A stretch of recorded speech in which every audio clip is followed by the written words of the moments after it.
kepalanya mana? Ah, cepat.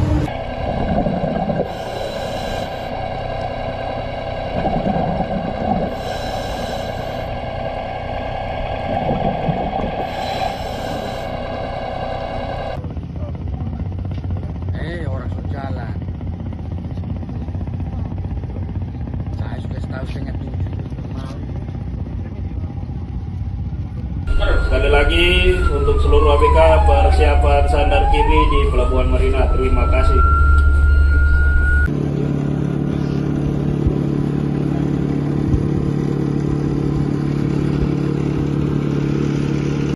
Selamat siang, dapat kami laporkan dari hasil identifikasi yang telah dilaksanakan oleh kepolisian dan Rumah Sakit Umum Daerah Labuan Bajo. Dapat kami sampaikan bahwa memang betul itu adalah salah satu dari korban yang mengalami kapal tenggelam KM Putri Sakinah 2 yang terjadi pada tanggal 26 Desember 2025. Dari hasil identifikasi yang disampaikan itu atas nama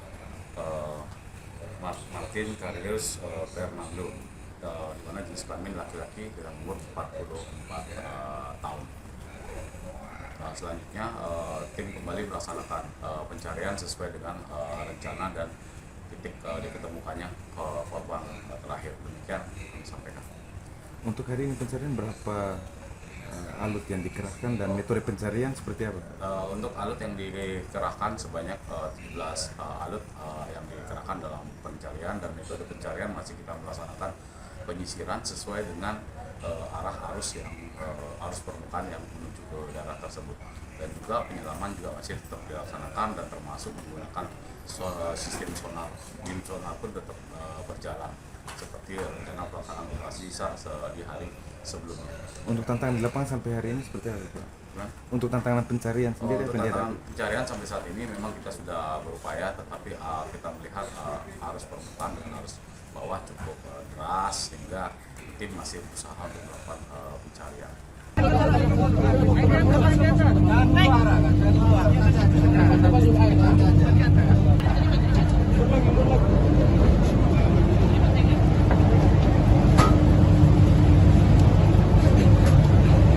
Kepalanya mana? Ah, cepat.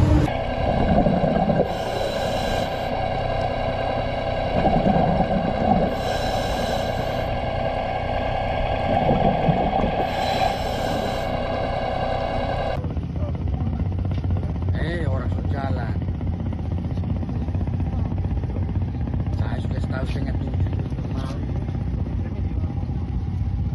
Baik, terima kasih. Selamat malam. Dapat kami sampaikan dari hasil temuan di hari ke-10, perpanjangan hari pertama di hari ke-10, korban berhasil diketemukan pada pukul 08.47 dalam kondisi McDelta, meninggal, dan setelah diadakan tim forensik, memang betul salah satu dari korban yang kita cari dengan 3 orang. Jadi total masih 2 dalam pencarian.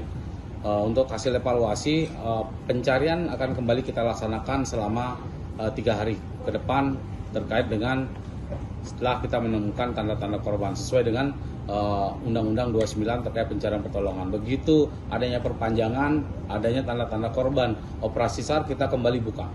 Demikian. Pak, tadi kan jenazah yang ditemukan sama titik hampir sama lokasinya, dekat dengan jenazah yang pertama ditemukan. Penyisiran tadi memang di lokasi yang sama juga, Pak? Setelah penemuan. Jadi gini, menjawab terkait dengan penemuan hari keempat, korban pertama adalah di sebelah antara Pulau Seri dengan Pulau Rinca diketemukannya. Itu memang kita melihat arah arus. Begitu di hari ke-10 kembali korban diketemukan kurang lebih dari lokasi pertemuan di hari keempat ke hari 10 itu kurang lebih sekitar 1 nautical mile. Kalau kita melihat dari lokasi titik duga kapal tersebut adalah diketemukan yang korban ke-10 adalah di daerah 1,13 nautical mile. Itu kurang lebih seperti itu mereka diketemukannya korban. Makanya kita memfokuskan arah arus, ternyata arah arus yang ada di daerah Labuan Bajo ini adalah adanya arus bolak-balik. Arus bolak-balik yang artian adanya arus pasang surut yang terjadi hingga menyebabkan adanya korban menuju kembali ke arah tersebut.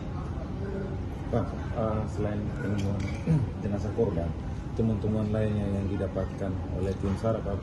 Baik, dapat kami sampaikan terkait dengan temuan-temuan. Memang ada beberapa temuan-temuan yang didapatkan dari tim yang berada di lapangan. Saat ini temuan tersebut masih berada di Pulau Padar. Apa saja itu? Itu berupa serpihan-serpihan kayu, tapi kami belum berani memastikan apakah itu salah satu dari kapal tersebut, karena serpihannya tidak berupa serpihan besar seperti sebelum-sebelumnya kita menemukan berupa pintu, berupa dari kayu-kayu yang memang betul milik dari kapal tersebut. Ditemukan apar itu juga bagian dari... Betul, termasuk apar pun kami belum menerima apakah itu milik dari kapal KM Putri Sakinah atau bukan. Tetapi barang tersebut ada di Padar. Nanti kalau memang besok rencananya akan kami ambil yang di Padar itu menuju ke Labuan Bajo untuk meyakinkan. Untuk operasi besok sendiri persiapan, Baik. alut dan juga personil berapa yang akan dikerahkan? Baik, untuk alut dan personil dalam pelaksanaan operasi SAR di hari ke-11 tetap kita akan menggerakkan sebanyak 17 kapal yang ada sesuai dengan apa yang dari tim yang akan terlibat. Untuk jumlah personil secara keseluruhan dengan alut sejumlah 17 tersebut itu sebanyak 160 personil akan diturunkan. Jika ada penambahan akan kami sampaikan pada kesempatan pertama. Metode pencarian masih sama seperti hari sebelumnya, Pak? Pencarian masih kita laksanakan seperti pencarian yang sudah kita buat. Termasuk juga di situ kita melihat ada yang sudah dilaksanakan oleh dari sonar, bib sonar itu masih 10% yang belum tercover dari area yang sudah kita tentukan. Tetapi diupayakan besok 10% tersebut akan terselesaikan. Mudah-mudahan dengan 10% itu bisa menjawab di mana sih lokasi kapal tersebut. Thank you. Bapak mungkin tambahkan sedikit terkait mungkin ada permintaan khusus dari keluarga dari... Kalau permintaan khusus dari keluarga tidak ada. Intinya adalah keluarga mengucapkan terima kasih, good job dalam pelaksanaan operasi yang dilaksanakan oleh tim SAR Gabungan Indonesia. Ini adalah kerja yang sangat diharapkan, kerja yang sangat-sangat bagus. Dalam artian kita sampaikan, saya ketemu dengan keluarganya menyampaikan mustahil korban bisa diketemukan di hari ke-10. Tapi dia mengucapkan terima kasih. Ini adalah apresiasi buat kita tim dalam menemukan korban. Itu yang disampaikan keluarga. Pak, dugaan awalnya kan korban ada di kabin kapal ya Pak. Terus sekarang dengan penemuan korban yang sudah di permukaan laut, 2 korban lagi, apakah kemungkinan masih di dalam kabin atau sudah di permukaan? Kemungkinan itu pasti ada. Dalam artian karena kita tidak menemukan the bridge-nya, menemukan korbannya, orangnya kita tidak menemukan karena info awal adalah korban berada di dalam kamar dan tidak bisa dibuka. Itu info yang awal. Begitu dengan adanya perubahan ini, kita tidak tahu namanya arus di bawah laut itu, begitu kita melihat ternyata korban dikeluarkan. Nah, jadi seperti itu. Stay updated. Info terkini masih banyak. Jangan lupa subscribe, like, dan share YouTube official OKZone. Dan selengkapnya ada di okezone.com.